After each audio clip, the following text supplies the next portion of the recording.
Look at the front of an ordinary toaster, and you will usually see two shiny screw heads and a horizontal slot. Your brain instantly turns that into eyes and a mouth. Within a quarter of a second, you have decided that this metal box has an expression, maybe a mood. It looks surprised or pleased or vaguely annoyed. You cannot switch this off. So here is the central question: why does a toaster have a mood? The obvious answer is that you are imagining it. But then two sharper questions appear. Why do almost all of us see the same mood in the same toaster? And why does your brain jump to that conclusion so fast, before you have time to tell yourself it is just metal? If this were a simple mistake, it should not be so predictable. It is not a random error. It is a very specific behavior built into the hardware of your brain, and evolution chose to keep it. Start with the experience itself. You place the toaster on the counter.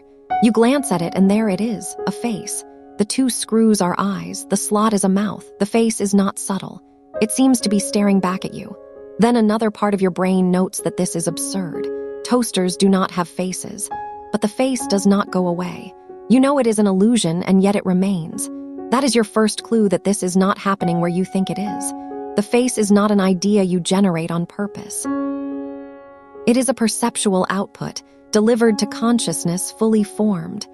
Your brain is not asking for your opinion. It is showing you what it has already decided. This phenomenon has a name, pareidolia. The word comes from Greek, meaning wrong image. But calling it wrong is half the story. Pareidolia is the visible result of a face detection system running on overdrive.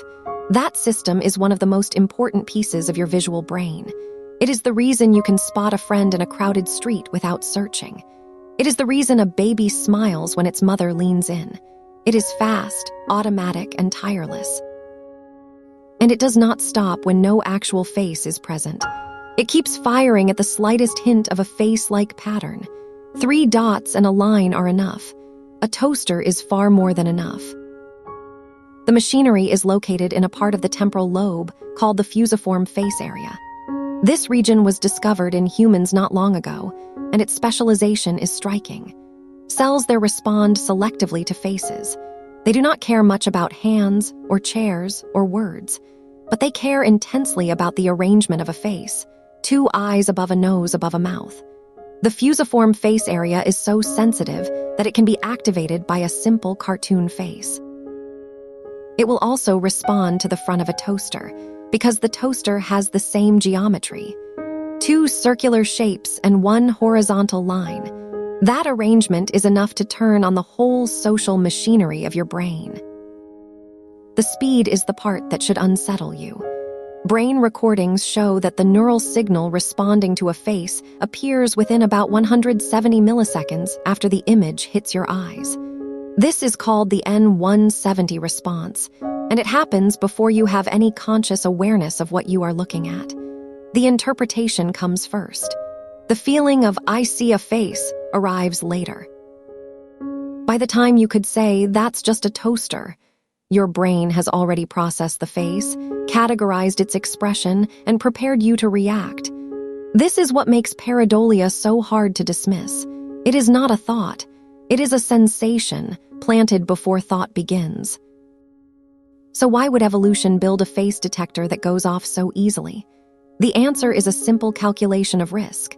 Imagine you are walking through tall grass in ancient Africa. A shape appears ahead. If it is a predator and you mistake it for a bush, you die. If it is a bush and you mistake it for a predator, you waste a second of energy. The cost of a false positive is small. The cost of a false negative is fatal. So your brain does not require strong evidence to signal a face. It errs on the side of seeing something. Over millions of years, this bias was carved into your wiring. The toaster face is the same bias, triggering in safe modern life where there are no predators and no bushes, only kitchen appliances. But the face detector is not only about danger. It is also about social meaning. A face tells you whether someone is friend or foe, calm or angry, trustworthy or deceptive. This is why the toaster does not just have a face. It has a mood. You see joy in the smile of a plug socket, worry in the droop of a kettle. Your brain is not simply detecting a face. It is reading expression. and it does this with the same equipment you use to read the face of a human. The neural software that evaluates emotion in a real face is shared with the software that sees emotion in an object.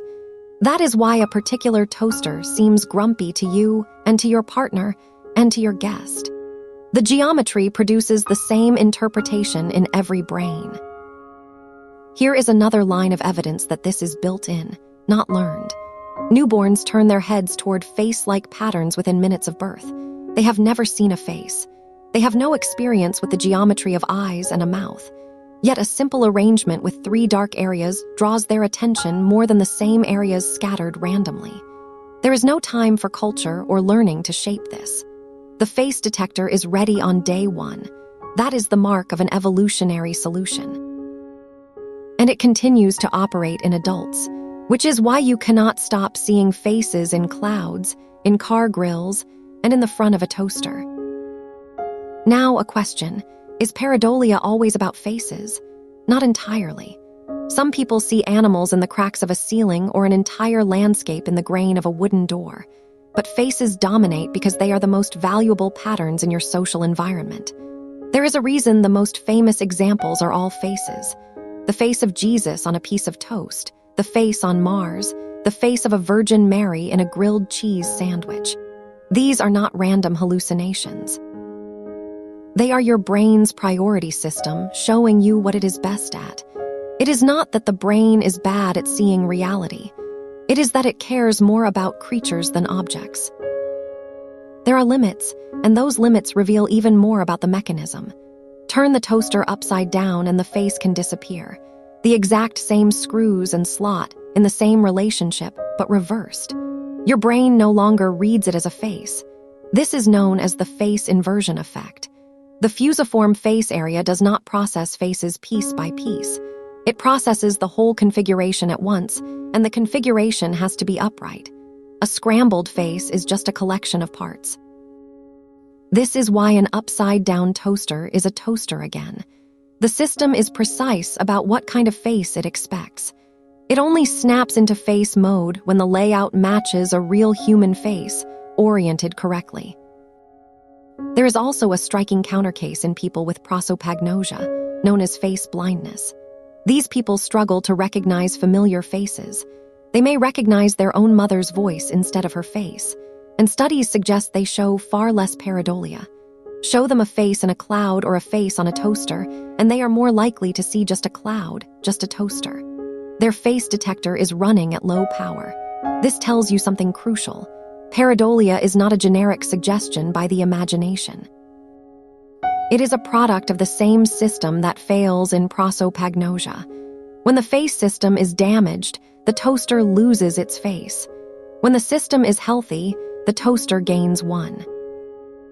Now think about what this means beyond the kitchen counter. Every day, you are surrounded by designed faces. Cars are a perfect example. A car's headlights and grille form the same geometry as eyes and a mouth. Some cars look aggressive, others look friendly. You are not pretending. Your face detector is genuinely reading the vehicle as a face and assigning it an expression. Car designers know this. They shape the front of a vehicle specifically to make you feel something. The Dodge grille is designed to look muscular. The Volkswagen Beetle was designed to look cheerful. The face you see in a bumper is the result of deliberate engineering aimed directly at your fusiform area. The same trick works for your trust and your attention. Give a machine a face and you will treat it differently. Robots with cartoon eyes are perceived as more intelligent and more likable. A toaster that looks surprised feels more alive. People name them. They talk to them. Your brain is so eager to engage with faces that it will extend social courtesy to an object. This is why your phone's virtual assistant has a voice and sometimes a face. It is why headlights on a car get pointed at you and you instinctively feel watched. The face detection system does not only misread shapes, it shapes your judgment about objects, brands, and machines. There is a deeper consequence hidden in all of this. The same mechanism that sees faces in toasters can also see people in shadows. It can turn a coat on a chair into a figure standing in a dark room. It can make you believe someone is there when no one is. This is how ghosts are born. A tendency that kept you alive in the savannah can now make your own living room feel haunted. But the trade was worth it. The cost of a false positive is a blink. The cost of a false negative is the end of your line. Your brain chose to risk seeing things that are not there, so that it would be less likely to miss anything that was. So the next time you walk past a toaster and catch it staring at you, remember what is actually happening. You are not hallucinating. You are feeling the presence of a system that has been running for millions of years. It is fast, stubborn, and impossible to ignore. It is the reason you find faces in the objects around you, and the reason those faces never quite lose their weight. The toaster only looks like it is watching you.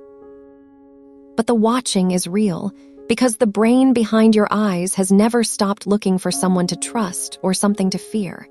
That is not a bug. That is the price of being human.